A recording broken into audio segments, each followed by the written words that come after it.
October 7, 2019.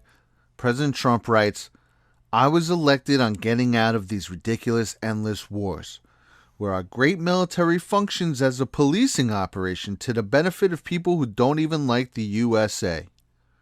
The two most unhappy countries at this move are Russia and China because they love seeing us bogged down, watching over a quagmire and spending big dollars to do so. When I took over, our military was totally depleted. Now it's stronger than ever. The endless and ridiculous wars are ending, and we will be focused on the big picture, knowing we can always go back and blast. Amen to that. End the endless wars. This is literally what Obama ran on. He didn't end anything. In fact, he started more. He started Syria. He went into Libya. He went to South Sudan. God knows what else. Which brings me to the point of this short video. Now, besides me being happy that he's taking the troops out of Syria, which is awesome, and I know people are like, oh, that's screwing over the Kurds. Listen, there's always going to be something. We got to get out of there. But here's the thing I want everyone to think about. If Barack Obama had pulled all the troops out and ended a war and tweeted this exact word-for-word tweet, the same people who were yelling at Trump in the comments and all totally mad and talking about impeachment and whatever, blah, blah, blah, blah, blah, would be praising President Obama. Literally every one of them who are mad right now in the comments and yelling at President Trump would be singing Obama's praise if he did the exact same thing and said the same tweet word for word. How hackable is the human brain? And if you're one of the people who hate Trump and one of your friends sent you this or whatever, I want you to just bear with me for a second. Ask yourself a question. If Obama had done this and tweeted this towards the end of his presidency, would you be happy or would you be equally mad or equally just looking for a reason to hate him? And you can lie to yourself right now and be like, oh, no, I'd be mad at Obama too. And everyone always says, every time I bring up a comparison, I'm like, oh, well, I didn't like that when Obama did. No, that's not true. None of you said anything. This guy farted and you're like, it smells like roses. All right? Seriously, I'm not being a dick, but come on. But think about this for a second. What has Congress even done in the past 3 years? Anything to help run the country? All they've done is try desperately to get Donald Trump out of office and just pressed on him, okay? That's one. And now think about this. What has he actually done since he's been in office? The economy is thriving. I mean, there's no way around that. The economy is thriving. But that's fine. You want to say that's fickle. That can go either way. Yeah, that's fine. Just put that aside. Unemployment is at the lowest ever. And now he's been in for 3 years. So, you say in the beginning, that's other things. Well, it's getting better and better and better every freaking month. You talk about the wars. He's decreased the troops in Afghanistan by half. And now he's took all the troops out of Syria. We talk about the evil oligarch in the Federal Reserve. He's been attacking the Federal Reserve constantly for 3 years. You talk about how they made pot illegal to prosecute minorities and really all poor people and just mess with people and all this stuff. He said right outside of the G7 summit last year, he's thinking about ending the federal ban. He freed up hemp. He just reiterated the other day that he's going to allow the states to make their own decisions on legalizing pot, which I, for one, think is wonderful. I think it's an absolute disgrace of a joke that it's illegal. You talk about gay rights. He's launched a campaign to legalize homosexuality worldwide. 2 months ago, he just named his third gay ambassador by naming Gilchrist to be the next ambassador to the Republic of Lithuania. Gilchrist was the former president of Gays and Lesbians and Foreign Affairs Agency. And that's already after confirming Richard Grenell and Randy Berry, 2 other gay men. As for the way he talks, you guys keep claiming he supposedly hates all these groups. But I've watched his speeches. I've watched hour after hour after hour, all over time of all his speeches, and all he talks about is love and unity and how he loves everybody. He loves this community, loves that community, how we should all be together. And I personally agree. The powers that be want us to fight. That is their main goals, to divide us up into groups: black, white, man, woman, gay, straight, Republican, Democrat. They want to divide us up into groups and then make us fight with each other. It's the oldest trick in the book, and they all do it. This isn't anything new. It's just been kicked into overdrive these last 3 years because they're in panic mode. I mean, this doesn't seem weird to you guys?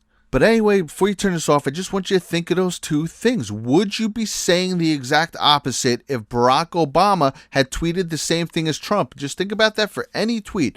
What would your genuine reaction be? And as far as actual results, has Trump really done that bad? These are all the things that candidates usually run on. Fixing the economy, ending the wars, bringing in jobs, and on and on. In 3 years, he's literally done all the things that presidents always run on and never seem to do. But who would even know? They haven't shut up about impeaching him. They got everyone, oh my God, Russia, they're keeping you angry at all times. Turn it off. Turn off the news. Turn off everything. The guy passed prison reform. We got so many people that shouldn't be in jail are finally getting free. He passed something that helps musicians from getting screwed by the music industry. It's so huge for musicians. The guy broke the ice with North Korea. Everyone's like, oh, they're going to nuke us, they're going to nuke us, they're going to nuke us, and possibly can even bring them around to be good guys again. Taking on countries like China that have been screwing us with tariffs and huge tariffs, and evening it out and saying, why should we have to pay so much more to put our products there than you guys could just sell all your products for free here, screwing the American working man? And so much more. The guy's actually done a lot for 3 years. He's done a lot for 3 years not being attacked. But all the pressure and all the things that have been bearing down on him, could you imagine if they would just let up and let this guy actually be president? It would be incredible. I promise you. Just vote for Trump in 2020. I promise you, you will not regret it. Let this guy finish the job. Let's see what he can really do. I'm telling you, he is not who they say he is. And that's just the point. You're getting to see here firsthand what happens when a non-politician gets into office. Make no mistake, this isn't Democrat versus Republican. He hijacked the Republican ticket because that's the only way you could win, by being on one of those two tickets, all right? This guy is not the Republican candidate, and just look at the way the Republicans react to him. That should tell you all you need to know. This is what happens when a non-politician gets in. It's because it shows you that their whole fake system is coming apart and they are absolutely panicking. Before I go, I will just say one more time that if you're someone who just hates Trump or hates the right or hates anything, I'm telling you, we're not your enemy. We are brothers, American brothers and sisters. But again, I want you to do this one final thing for me. The next time President Trump does or says something that upsets you, I want you to ask yourself, would this upset me if President Obama did or said this? You don't have to say anything to anyone, you just keep it to yourself, but actually think about what you would think if President Obama had just said that. And then ask yourself this: why? Why did that feel different? Is your message don't come? Oh, our message absolutely is don't send your children unaccompanied on trains or through a bunch of smugglers. That is our direct message to the families in Central America. Do not send your children to the borders. If they do make it, they'll get sent back. Homeland Security Secretary Jay Johnson toured a temporary immigration detention facility in Artesia, New Mexico Friday. It's one of several locations now housing thousands of children and families who recently crossed the border illegally. I think they expected to be apprehended and simply let go into the interior, and they're surprised that they're being detained and sent back so quickly. The White House also tomorrow will ask for more than $2 billion to handle a surge of illegal immigrants. More than 50,000 children without parents have been stopped by U.S. agents in the past 9 months. For now, they're being housed in overflow shelters. The question is how to return them. Congressman Michael McCaul said the numbers are unprecedented. It's a crisis like nothing I've ever seen before at the border. We have refugee camps now in my and your home state of Texas. It's a very serious concern. I don't think the flow will stop until a message of deterrence is sent. With broader immigration reform stalled until after the midterm elections, President Obama will now ask Congress to take emergency action. His request will include at least $2 billion for better screening and housing, fast-track authority for faster deportations, and tougher punishment for those caught smuggling children. I continue to say that Jerusalem will be the capital of Israel, and I have said that before, and I will say it again. And I also have said that It is important that we don't simply slice the city in half, but I've also said that that's a final status issue. That's an issue that has to be dealt with the parties involved, the Palestinians and the Israelis, and it's not the job of the United States to dictate the form in which that will take. Tonight, President Obama's goal was simple: to explain to a public skeptical about the war he's launched in Libya what we've done, what we plan to do, and why this matters to us. Hundreds of unaccompanied children from Central America are arriving daily on the U.S. border, hoping to gain entry.